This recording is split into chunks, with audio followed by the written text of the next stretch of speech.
আজি কালিক দেও দি অহা এটা নতুন দিন। আজিৰ তৰুণ উপেক্ষিত বা অপেক্ষাৰত নহয়। আজি তেওঁলোক নিজ সপোনৰ স্ৰষ্টা আৰু দ্ৰষ্টা। আজি প্ৰতিটো শিশুৰ বাবে আছে সম্ভাৱনা আৰু সমৃদ্ধিৰ এক বিশাল আকাশ। আজি প্ৰতিখন পথাৰ খেতিয়কৰ সৃষ্টিৰ কেনভাছ।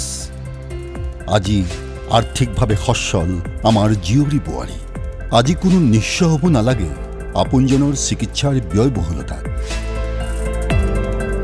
আজি মেধাৰ আলোকে আঁতৰাই পঠাইছে অৰ্থৰ অনৰ্থ।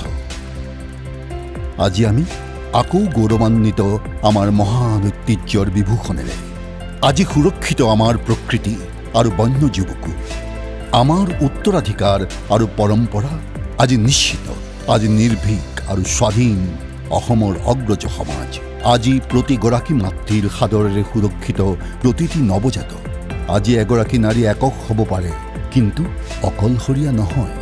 আজি নিজা ঘৰ এখনৰ সপোন মাথো সপোন হৈ ৰোৱা নাই। আজিৰ কন্যাসকল মাথো ঘৰখনৰে গৌৰৱ নহয়। হয়, এই আজি পাৰ হৈ যোৱা কালি নহয়। আজি অসমৰ প্ৰতিটো খোজ সমৃদ্ধিৰ দিশে। সততা আৰু সমৰ্পণৰ মনোভাৱেৰে প্ৰতিটো বাধা আঁতৰাই আপোনাৰ চৰকাৰখন কৰ্মৰত প্ৰতিজন নাগৰিকৰ বাবে। কিয়নো আমি প্ৰতিশ্ৰুতিবদ্ধ, অনাগত প্ৰতিটো পুৱা প্ৰতিটো দিন হ'ব আজিতকৈ অধিক সফল আৰু সমৃদ্ধিশালী।